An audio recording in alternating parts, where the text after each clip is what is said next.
We'll begin tonight here in West Africa on the day after the government in Benin announced that an attempted coup had failed. In a televised address, President Patrice Talon told the nation that loyal members of the security forces had defeated a small group which had attempted to seize control of the country on Sunday. Gunshots were heard in the capital, Cotonou, the commercial capital, and some journalists who work for the state broadcaster were held hostage. Later on Sunday, the Nigerian authorities announced that their counterparts in Benin had asked for assistance, and Nigeria, which is its neighbor to the east, said it had sent fighter jets to help stop the mutiny, and that this country's troops had joined a multinational ECOWAS force to help stabilize Benin. Un groupuscule de soldats, sous prétexte. Beninese men and women, my dear compatriots, I am addressing you tonight because our country experienced events of extreme gravity today. Indeed, a group of soldiers, under the pretext of false claims, undertook a mutiny aimed at attacking the institutions of the Republic and destabilizing our nation, thereby challenging the democratic order. Such an action would have had the consequence of plunging our country into a reckless adventure with disastrous outcomes. It would have brought to a halt the development process initiated by our country thanks to the efforts undertaken by all its sons and daughters. In such circumstances, as a Republican duty, it falls upon me, in my capacity as President of the Republic, Supreme Commander of the Armed Forces, and guarantor of the country's stability, to take the appropriate measures to thwart the actions of adventurers seeking to drag us back into a regrettable past. Therefore, in coordination with the Command of the Defense and Security Forces, I have undertaken the necessary actions to maintain peace and ensure the safety and tranquility of everyone across the national territory. President Patrice Talon. Well, for more on this, I'm joined now in the studio by Professor Tunde Esan, Professor of International Relations, with a focus on the history of African elections and democratic developments on the continent. Thank you very much indeed for coming in. First of all, can we now say unequivocally that the situation in Benin is presently under control, as stated by President Patrice Talon? As stated by Patrice Talon, the situation is under control. A coup, was thwarted as at yesterday evening, and the situation is much more calm now than it was a day earlier.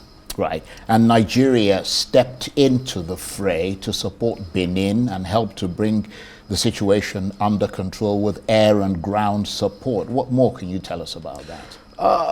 Abuja announced and issued a press release to that effect that, look, Benin Republic asked for help from Nigeria government, and they sent in fighter jets. And of course, they mobilized ground troops. Although there are no indications that there are ground troops, Nigerian troops in Benin. As of today, nobody can say that categorically. But mobilization is a long way, it's something we can't take for granted, particularly under a very tense and foggy situation as it was yesterday in Benin Republic. So there's no doubt about that. There were communications between Nigerian government and Republic of Benin. Patrice Talon yesterday, and that's how the situation turned out to be. And that ground force that you're talking about is part of ECOWAS, because we understand they've deployed, or they are in the process of deploying a regional force to Benin, with soldiers from Nigeria, Sierra Leone, Ivory Coast, and Ghana making up that force. I mean, how unusual is that, Professor? Because we haven't seen that kind of swift and rapid response in other countries in West Africa that have been affected by coups. I mean, we did see a threat of intervention in Niger, but later ECOWAS, which was led by Nigeria at the time, decided not to do so. One thing is sure, when news came out yesterday that, look, there was a coup in the Republic of Benin, I was watching events closely. We know that it was getting close, no doubt about that. And from what I know about the security apparatus in Nigeria, there's no way they can fold their arms. Republic of Benin, just driving across the border, is less than 1 hour from Lagos. And whatever happens in the Republic of Benin, naturally will send signals to Nigeria.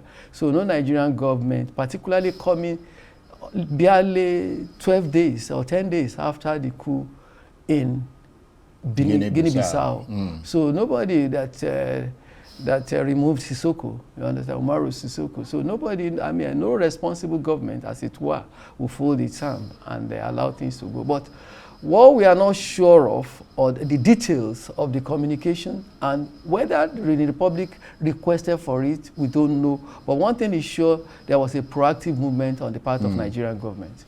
And you talk about proactive. Would you say also that in this particular instance, ECOWAS is sending a clear message to those who are thinking even remotely of making such a move to stage a coup in any member country, that ECOWAS won't have it and will most likely intervene? So a swift and decisive intervention and an important signal to the region and the world. I mean, I believe that ECOWAS must be borrowing, and they are borrowing from Nigeria intervention move of yesterday.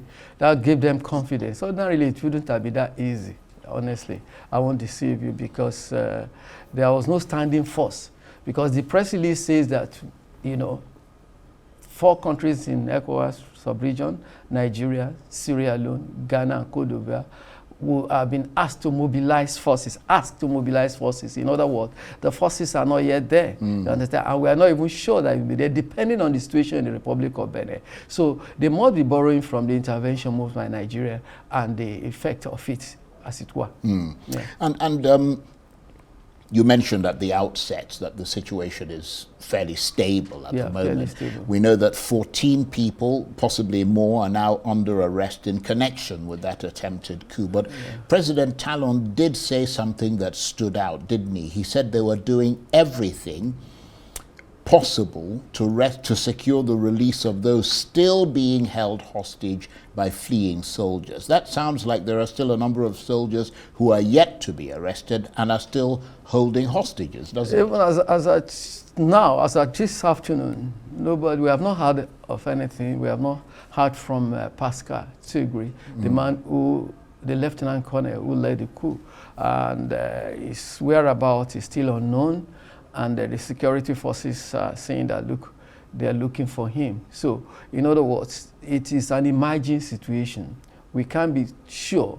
And whatever it is, there are security apparatus working on it. There are some information that might not be divulged, as it were, immediately.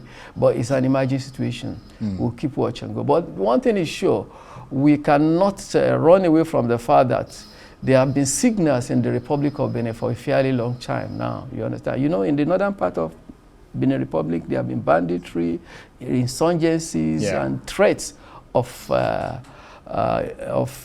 insecurity, even signs and the effect of insecurity following the coup in Burkina Faso and other places. In fact, the coup leaders said they wanted to give the country hope of a new era. And we know that, as you said, there's been political tension in Benin ahead of elections in April next year, which is supposed to end the tenure of President Patrice Talon. And we know that some key opposition figures have been excluded, some of the others imprisoned, and that's one of the reasons that was cited by the coup plotters. The other one, of course, the insurgency in the north that you were talking about there. But an aide to President Talon had said that the president had taken refuge in the French embassy during the mutiny, but the French later denied those reports. What do you see as France's role, if any, in all of this? Honestly, like how a lot of analysts and observers have said, Nigeria intervention, for example, one would have thought that if there is going to be any direct intervention, like I read it too, like any other Nigerian, that the Patrice Talon is in French embassy, and they denied it eventually, like you said. What it means basically is that the situation is still unfolding, But also that there's still a French footprint there in West Africa. In West Africa. It's still unfolding. So we have to wait and, wait for as the situation evolves so that we can know exactly what happened. We're witnessing a situation where, we said some of the key stakeholders, and participants in the coup attempt are still being looked, you know. As you said, it's a fluid situation it's a fluid still. situation, yeah. Well, let's go beyond that specific instance, because in the last 5 years or so, you and I have talked about this a number of times in the studio. We've seen coups in Burkina Faso, Niger, Mali, Guinea, and most recently Guinea-Bissau. All those countries are now in the hands of military leaders. So in that regard, quite an unstable few years in the subcontinent, would you say? Unstable, not just in West Africa, part of Central Africa. Yeah, Gabon. Gabon, you know, you remember Gabon? And of course, not long ago, we were talking about Madagascar. It's an emerging trend, and it is disturbing. And but each of these countries, that's something that we can say, okay, it's a, you know, the political situation has literally and has been fairly unstable in most of the countries where coup has succeeded. Many of these countries and where there have been coup attempts. For example, you remember the case of Madagascar. You remember the case of Guinea-Bissau. It's almost similar to what happened in the Republic of Benin. Yeah. So what it means is that the political actors and the stakeholders must be very conscious of the dynamics of the emerging political trend and the geopolitical implications of some of the actions and inactions of the authorities in many of these countries, particularly close by home in West Africa. You understand? We should be very, very careful about that. And we should be on the lookout for some of these things. And the government must be proactive, you understand? And they must do everything to uphold and sustain the fundamentals of democracy in these countries. So in that regard, a good move then by Nigeria to act swiftly and prop up Benin. But really, the key, as you hinted there, to preventing military takeovers lies in good governance and free and fair elections. Because the coup leaders in Benin, as we mentioned earlier, cited mismanagement by the government, the worsening security situation in the north. And other things as grounds for this attempted coup. Yeah, that's sure. What we are saying essentially, as you said, is that good governance is fundamental, very important, and it is something that cannot and must not be taken for granted. Not only good governance, freedom, fundamentals of democratic tenets must be followed and must not only be followed, must be pursued. You understand, by all this government. Because if you don't have a choice, I always tell people that, look, the only choice people have when they don't have a choice is to look at an unusual choice. You understand? And that is what I think may have led to some of these situations. But thank God for what happened in the Republic of Benin. We'll have been telling another story. Indeed. Like, you know. That's a very sobering analysis from you, and I want to thank you very much indeed. Thank as you, always. Charles. Professor Tunde Esan is a professor of international relations with a focus on the history of African elections and democratic developments on the continent. Thank you very much indeed. Good to see you.